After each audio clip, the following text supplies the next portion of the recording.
No, we're going to do tomorrow as well. Oh, fuck me. We've got a backlog. Anyway. We don't have a backlog. We've got to. Oh. That's the point. We don't have a backlog. Okay, stop yelling. Jesus Christ. I want to go and get me fucking order. What if someone's still Nan's undies?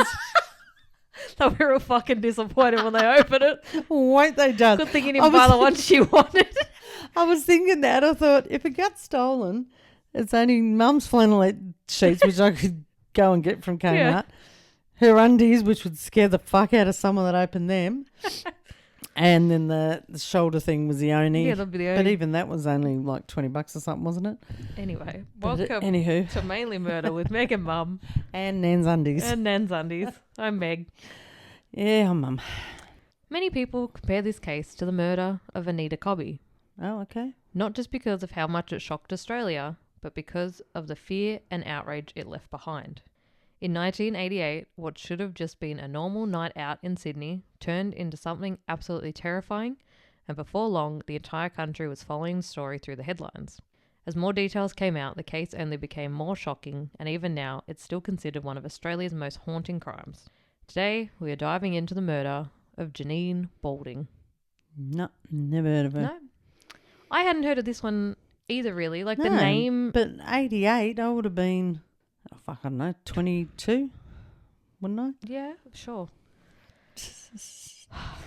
Okay, go on. The math life is not for me. I gave up on that years ago. Can't think straight. I've been running around like a blue ass fly today. 1988. Yeah, 22. Yeah.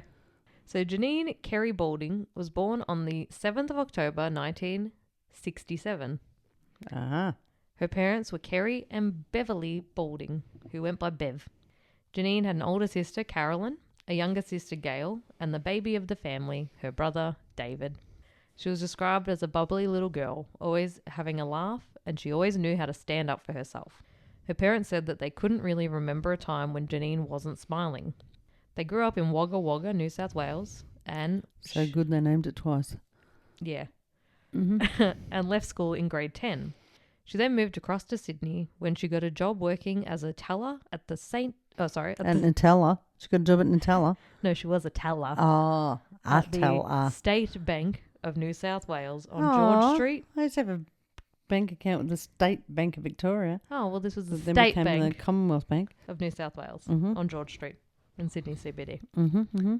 Her older sister, Carolyn, was also living in Sydney at this time, so they both stayed at the family's holiday home in Cronulla. When she was 20 in 1987, Janine met Stephen Moran, who was a firefighter, and they seemed to hit it off right away.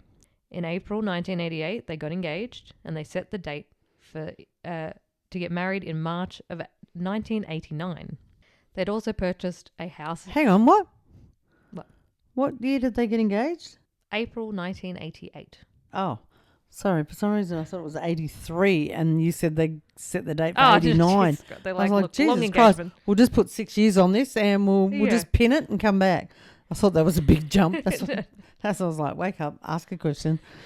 They had also purchased a house in Berkeley Vale, about 50 kilometres north of Sydney. They rented this house out to help with the finances, especially with the expense of their upcoming wedding. So during this time, he stayed where he was living. She and the sister lived in the family's holiday house. Janine was really I'm guessing her family was relatively well off. Well, if you've got a holiday house in Cronulla. And That's what I was thinking when you said they stayed in the holiday house. Yeah. Janine was really looking forward to settling down and starting a family of her own. She was said to have loved kids and was great with them.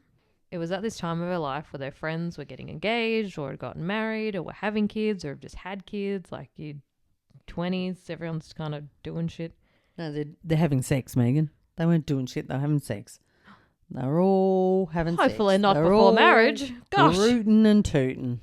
Her friends and family recalled that she was incredibly excited about this new chapter of her life. On Wednesday, the 7th of September 1988, Janine had spent the night with Stephen at his place, which was in Sutherland. You just said they weren't meant to be rootin' and tootin' before. Maybe they weren't. Maybe they were just holding hands. Leave room for Jesus. Okay. Okay. Instead of driving all the way home that night, she stayed at Steve's and then drove to Sutherland train station and caught the train into the CBD to go to work. Around 5 p.m, she finished up for the day, hopped on the train back home and headed to her car in the train station car park by about 6 p.m. The next morning, the police were sent out to check out an abandoned car that was left on the freeway in Western Sydney. When they arrived, they found a handbag near the car. There was underwear and a shoe in the car. They found the scene odd and ran a search of the car. You think? So like, this doesn't seem right. Well, yeah. They left a bag there. They've had a shoey and gone home. Like, yeah, something was odd. They ran the car's registration number, which came back to belonging to Janine Balding. The police then contacted her work and found that she hadn't arrived to work that morning and hadn't let anyone know she wasn't coming in. They then contacted her fiancé Stephen and her sister, but neither of them had seen her since the night of the 7th or Steve the morning of the 8th. It was now the 9th. I said, I didn't know I was missing. But they said we can't find Janine. I said, she's got to be around somewhere. They said the car was found at Penrith. As soon as they said that, the penny dropped. I walked through the doorway and I knew by the look on his face something was wrong. I could just tell, the look on his face. Police started a search for Janine with Detective Sergeant Kevin Rao leading the search. Eerily, Kevin was also a homicide detective on the murder of Anita Cobby, which we covered in episode 36. Yeah, I was just about to say that. You took the words right out of my mouth. Episode 36. Did you at least remember that we've covered her? Yes, yes. Not a total fuckwit. The same afternoon, two boys at a Cobham youth refuge told one of the workers about how they had stolen a car the night before. Oh. The worker reported this to the police and quickly put two and two together. The boys were brought into the station and questioned, as well as being arrested for stealing the car. The boys thought they could weasel their way out of being arrested for the car theft by telling the police they knew information about the lady whose car it was. Police asked the boys if they knew where Janine was, and they said yes. The boys took the police to a dam in the middle of a paddock in Minchinbury. This is where police found the naked, bound and gagged body of Janine Balding floating in the dam. So these two knew where she was? Yeah. How? Well, they were involved. Oh, they were involved. Yeah. No, just when they said, no, hang on, you said they thought they could get out of it. They thought they'd be like, we just know she's here. The next day, her parents, Kerry and Bev, flew to Sydney to formally identify her body. The pain of this would have been unimaginable, having to identify their 20-year-old daughter's body. Gary and Grace Lynch, Anita Cobby's parents, reached out to Kerry and Bev to support them, as they had been through through the exact same thing only 2 years earlier.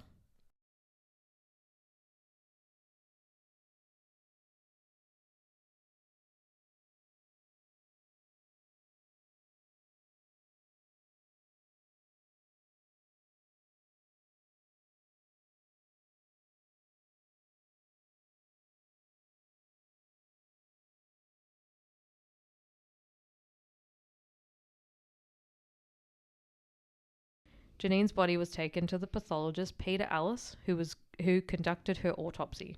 Peter determined that her cause of death was drowning, as he had found dirty fluid from the dam in her mouth, throat and lungs. Jesus. He also unfortunately discovered that Janine had been brutally raped. The two boys from the home were extensively questioned about what the hell happened. And they were 16-year-old Matthew James Elliott and 14-year-old Bronson Matthew Blessington. Let me tell you a bit about these boys. So Bronson, when he was 6, their parents divorced, and he became fixated on getting them back together. He would misbehave and try his best to sabotage any potential relationship his mother tried to have with another man. She eventually sent him off to live with his dad. His dad never really had a stable place to live and would bounce from caravan parks to different boarding houses. While staying at one of the caravan parks, Bronson was sexually assaulted by 3 different men. Oh. Bronson said that these men would corner him in the caravan park shower blocks and sexually assault him in every way you could imagine. Jesus Christ. Bronson and his dad ended up moving to Goulburn, where one of his dad's friends also sexually assaulted him. Did he have a fucking sign on his head going? Probably just like the vulnerability of his. I don't know. Mm. When Bronson turned 13, they had moved to Sydney and he was now going to Blacktown High School. Also very strange, as Anita Cobby was abducted near Blacktown train station. Bloody hell. There's a lot of similarities, isn't Yeah. it? And they were both young women leaving a train station. Mm. By this time, this was Bronson's 13th school he'd been enrolled in. By the age of 14. By 13. By 13, he'd been into 13 schools. Yeah. Jesus Christ. His dad said that by this time Bronson had just been beyond his control. He was misbehaving, he was sniffing petrol, he was stealing and getting into fights. At one point, the police came to his dad's house as Bronson had been busted selling weed, and his father pleaded with them about what he should do with him because he couldn't seem to get him on the right path. His dad ended up telling Bronson that if he didn't get his shit together, he was going to be shipped off to a boys' home. Bronson's response was to go out all night, coming home in the early hours of the morning, and that was his dad's last straw. The New South Wales Department of Community Services got involved, and it was organised that Bronson would go to a youth refuge and then would be moved to a home for wards of the state. Okay. He was still acting up and got kicked out, and none of his family wanted to deal with him, so he was sent off to juvie. On the 8th of September, the juvie planned a bushwalk for the boys, but instead, Bronson and another guy named Scott had managed to get on a train to Sydney CBD where they were introduced to other street kids. Oh, bloody hell. On this day, so this Bronson kid only met these kids the morning of Janine's murder. Jesus Christ. This is when he met 16-year-old Matthew James Elliott. Matthew had run away from home when he was living and was now living on the streets of Sydney. At 16, he already had a criminal record that included arson, burglary, and stealing cars. The same day, he also met 15-year-old Wayne Lindsay Wilmot, who also lived on the streets and had been a ward of the state since he was 5. Jeez. This afternoon, Bronson, being the youngest, thought he had to prove how tough he was around the slightly older boys. He did this by bashing another kid. Matthew, who was high on amphetamines, also joined in and hit the kid with a hollow sledgehammer. Bronson, Matthew and Wayne all went to Central Station, and this is where they caught up with 15-year-old Carol Ann Arrow. Carol was intellectually disabled who had recently run away from home. They also met up with 22-year-old Stephen Wayne Jameson, who went by Shorty because he was short. I said, you can already tell this guy is a fucking weirdo because he was 22 and hanging out with 15 and 16-year-olds at a train station. Yep. Shorty had run away from home when he was 11 years old, and from there he just kept adding to his criminal record, which included robbery, malicious wounding, and sexual assault. Matthew and Wayne at some point just super casually turned to the group and said, how about we go and get a Sheila and rape her? Wow. The group was nice like, bunch of kids. yeah, it just seemed great. The group was like, this sounds like a great idea, and they all hopped on the train at Sydney Central Station. As you can imagine, they were all acting like complete fuckwits in the train carriage. Yeah. Until they got off at Sutherland Station. At first, they approached a woman in the car park named Christine Moberly, who was 19 years old. Noticing the group as she walked to her car, she upped her pace, got in her car, and locked the doors. Shorty went up to her window and started asking her random questions like, do you know what the time is? Do you have any cigarettes? Do you have any spare change? And she replied, do you want to fuck off before I reverse over you? Well, that's when Christine noticed that Shorty was holding a knife, and she sped out of the car park and home. Good on her. Did she go to the police? She tells her boyfriend about the encounter, and they decided to head down to the police station and file a report. Good. The police essentially told the couple that they didn't think it was that serious, so they wouldn't be sending a patrol car to the station. Okay. Well, you can understand. You can. But something else could have happened after she got away. And someone it did. may not have been as lucky, and they were. Christine and her boyfriend Barry headed back to Sutherland Station to see if the group was still there trying to harass women. This is around the same time Janine would have been getting off the train. The boys did the exact same thing to her, asking for the time, asking if she had cigarettes, asking if she had spare money. This is when Matthew pulled a knife on Janine and told her that he was going to cut her face if she didn't do exactly what he said and grabbed her car keys. And this little prick's 16. Yeah, it's fucked. Christine and Barry witnessed, but there wasn't a lot that they could do. Christine was still shaken from her encounter with the group, and Barry actually had a broken leg at the time and was kind of confined to the car, so they immediately drove back to the police station to update them. Oh, thank Christ they did something. How'd you be living with yourself if you didn't? Yeah. At least they've tried to do what they could. Like, obviously, he wasn't going to take on a bunch of 5 kids Yeah, with he's one not going to leg. take a group of 5 with a broken leg, Yeah. like, and a knife. Like, by this time, the police did send a patrol car out to the station, but there were multiple car parks at Sutherland Station, and they ended up in the wrong one on the other side of the station. By the time they made their way to the right car park, Janine, her car, and the group were gone. They'd forced Janine into the backseat of her car with Shorty, Bronson, and Wayne. Matthew was now driving, and Carolyn was in the passenger seat. They then drove over 40 minutes to the suburb of Minchinbury, which is west of Sydney, and for most of the drive, the 3 boys in the backseat sexually assaulted and raped Janine. When her body had been found, she had bruising all over her body from how rough they were, and they had also beaten her. At one point in the drive, one of them said, "I think it's a nice night for a murder." God, I hope these little cunts have all been dealt with. Could you imagine being like, okay, they're just going to let me out, and then someone's like, "It's a nice night for a murder." You're like, yeah. fuck. Matthew ended up pulling the car over to an emergency stopping lane near the paddock where she was eventually found. They dragged Janine out of her car, gagged her with a bandana, hog-tied, and then proceeded to rape her again. They then lifted her body and threw her over a fence, which caused her to now have a broken wrist. The 3 boys that were in the back seat with her then dragged her about 100 meters into the dam and held her face down in the water until she drowned. They then stole the jewelry off her body and got back into the car and started to drive off when her car broke down on the freeway and they abandoned it. Oh, my God. Let's get to what happened to these little fuckwits. They ditched the car and stole Janine's bank card. She unfortunately had her PIN number written down on a piece of paper in her bag, and they were able to withdraw money. They went back to Sydney CBD where they went their separate ways. Matthew and Bronson went to the youth refuge where they told the worker about stealing the car. Started. Yeah, thought that was it. We just stole the car. That's all we did. Yeah, and they're like, "Oh, you are Asswipes. absolute pieces of shit." All 5 were arrested and all confessed to the crime, but each one's story painted them in the light that they were just there and the other 4 did the murdering. All 5 were charged with theft, abduction, sexual assault, and murder.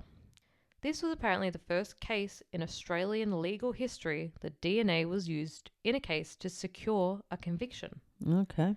All 5 of their DNA was collected and Hang sent on, off. wasn't one a girl? Yeah. Oh, okay. DNA was collected and sent off to the UK for testing. To UK. Yeah, because remember Colin Pitchfork, UK was the leaders in... As they were Okay. further along with the DNA analysis than Australia. Yeah.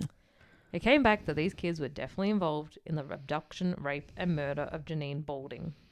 All 5 kids were charged, and Janine's mum, Bev, attended every single day of the court Oh, proceedings. how did she not go in there with like a baseball bat or a fucking... Bev said that she wanted to be there to find out everything that had happened because Janine was the type of girl who would come home and tell her everything that had happened to her that day. No.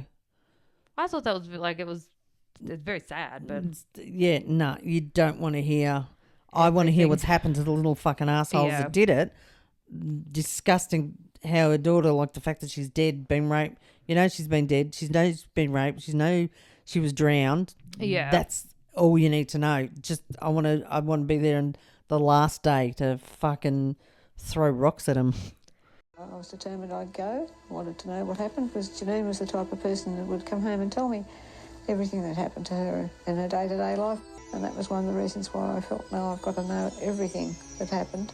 I was just shocked to think that young kids that age could do what they did to Janine. I just could not believe, that young boys would be doing the things that they did to her. So Shorty Jamieson, who was 22, Matthew Elliott, who was 16, and Bronson Blessington, who was 14, were each given life sentences plus 25 years. Good. Wayne They Wilmot did yet? was sentenced, who was 15, was sentenced to 9 years and 4 months. 9. How do you get 9? Well, Shorty, Matthew, and Bronson were in the back. They dragged her. Yeah. The other two were kind of in the car. I don't know what else Wayne did that he got 9. They didn't stop it. They didn't go to Exactly. the police. Don't have any sympathy for him. 9 years, fuck off. 15-year-old Carol Ann Arrow was released on a 3-year good behaviour bond. Are you fucking kidding me? In sentencing the defendants, Justice Newman said, quote, You're all cunts. Go and die. No? no. Close? I No. bet it's close. I don't think you could say that. Judge Judy would have. Come Yeah, on. she would have been like, hey! Come here, you little fucks. To sentence people so young to a long term of imprisonment is, of course, a heavy task. No. However, the facts surrounding the commission of these crimes are so barbaric that I believe I have no alternative other than to impose upon these young prisoners, even despite their age, a life sentence. Yep. So grave is the nature of this case that I recommend that none of the prisoners in the matter should ever be released. Yep. So Shorty Jamison is currently housed in Lithgow Correctional Centre in a maximum security prison, and he would be 59 years old now. Stiff shit. Matthew- Shame he wasn't killed. Matthew Elliott is currently housed in a Lithgow Correctional Centre as well, and he would be 53. Bronson Blessington is currently housed in South Coast Correctional Centre, a maximum security prison, and he'd be 50 years old now. He was sentenced when he was 14. Don't give a fuck. He should have been killed at 14. In February 2016, Bronson lodged an appeal to be released from prison, given he was only 14 at the time he committed the murder. Nope. Bronson claimed that he'd found God Oh, fuck off. and that he was remorseful for his actions, and Yeah. he was a changed man. Of course he was. Despite these claims, Janine's If family... you're that fucking evil at 14, yeah, imagine what you could be you've a got fucking... no fucking hope. Nah. Despite these claims, Janine's family reported that nearly 3 decades on from her murder, they had not received any formal apologies or letters from Bronson expressing such remorse and did not believe he had changed. Of course he hasn't. God, I'm judgmental, but fuck, I get angry at these stories. Well, this I don't one's a know horrible why one. you wrote me into all this shit. I just go home angry. Wayne Wilmot served 7.5 years of his 9 years and 4 month sentence, being released sometime in 1996. So he's out and about. In 1998, Wayne was put back in prison on a okay. 7-year sentence for attempting to abduct and rape a young girl in Western see? Sydney. Yep, there you go. That's disgusting. And they just, 7 years and he'll be right. Let him out again. Off he goes again. And what about her? The There's not bitch much from more the on front her. seat. She's just fucked off, probably changed her name and Yeah. living the dream, not mention it to anybody that she was ever connected with this shit. Yeah. But she was there, did nothing. Yeah, that's the sucky Sleep part. at night, bitch. But then also, you can kind of see it as like, oh, they've just done this to another girl. Like, I'm going to shut the fuck up and get out of the car where they drop me off. No, Yeah. no. You can see it from that way. 4 teenage boys and they've just raped and murdered a woman. But they weren't doing anything to her. She wasn't a... Yet. Yeah, but what if they turn just- around and went, oh, this is really wrong, guys? They'd be like, huh, you're fucking next. I'm not saying you would have done it with them in the fucking car. Go, oh, can you just drop me at the cop shop? Because I just thought I'd go and have a chat about what we've been up to tonight. I mean, she could have at any time Yeah. gone to the police and gone, last was night, there. blah, blah, blah. This is what happened. These are the people that were in the car, rah, rah, rah. I'm not saying on the fucking night, idiot. Yeah. I meant like the next day. She Well, that's could have possibly done something. why she got a good behaviour bond. If she... Who knows? Who knows? It's fucked. They're all in jail. Thank God. 14. Imagine being 14 years old and be like, this seems like a great idea. Yeah, exactly. 14, That's 15, disgusting. 16. That's fucking way. Like, yeah, you had a shit upbringing. A lot of people have a fucking shit upbringing. They don't rape and murder a 20-year-old girl. And just, in a conversation with a group of people, which you said some of them only met that day. Yeah, today's they're a all good day to street kill. kids. Like, Yeah. they probably weren't best friends. They probably No. kind of, saw each other every other day or every other week. And then this kid's come out of nowhere and he's now... Oh, it's just so fucked up. Yeah, isn't it? But yeah, that's one. That one's very... I think it's referred to as the Anita copycat killing or something. Because, like, it was, young girls. And then Anita Cobby was also murdered by a group of 4 men. And, yeah, dumped in a paddock, trying to get off a train just to go home. Yeah, but... In Sydney, in the 2 years of each other. It's a very similar case. Similar, yeah, but I don't think that was their plan. I don't think they'd gone, oh, I read this story today. that happened 2 years ago. Why don't we do it? Yeah. People are fucked. They are. The world is fucked. This fucking podcast is fucked. And that's all we get to talk about. Mainly murder with Meg and Mum. Jesus Christ. She's angry. Let's go feed you before we get more angry. Now I'm angry and hangry. Oh, no, she's hangry. I'm hangry. Oh, no. And fucking angry. No, these stories make me angry. Oh, these ones are just like disgusting. Like how you don't mind like the last one we did, the other one the other day about the husband in the suitcase. That one was okay. That one. A man still got murdered. Like it's still murder. But it's not like. But it's not this disgusting, despicable, just fucking lock random. them up, throw away the key pieces of shit. Yeah. That you hope they get beat up and fucking raped in jail. I've got no sympathy whatsoever. No. People like that, absolutely not. Yeah.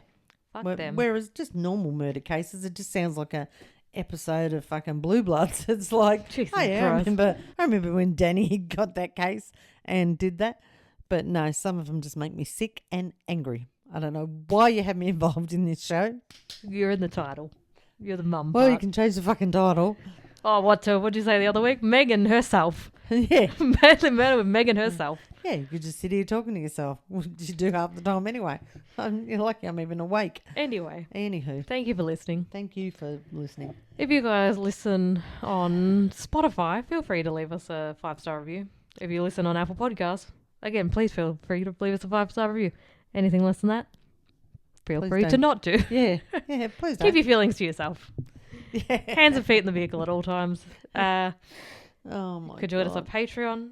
You can buy us coffee. You can follow us on Instagram at mainly_murder. See, even that's wrong. It's coffee. Don't get me started Shut on that the again. fuck up, lady. She's so Not angry. everybody drinks coffee. Listen yeah, here. I'm just angry today She looks now. very cozy though. She's got a cute little yellow jumper on. She's got a nice little fluffy blanket. Oh dear. Anyway. And me Amazon order arrived. Thank you, Amazon. Yes, we know. Okay. You ranted about that last episode. You can email us at. I'm sorry, I'm just trying to remember my password for my phone. Found it. What are we doing? MainlyMurderPodcast at gmail.com. Yes, all right. We will see you next Tuesday. See you next Tuesday.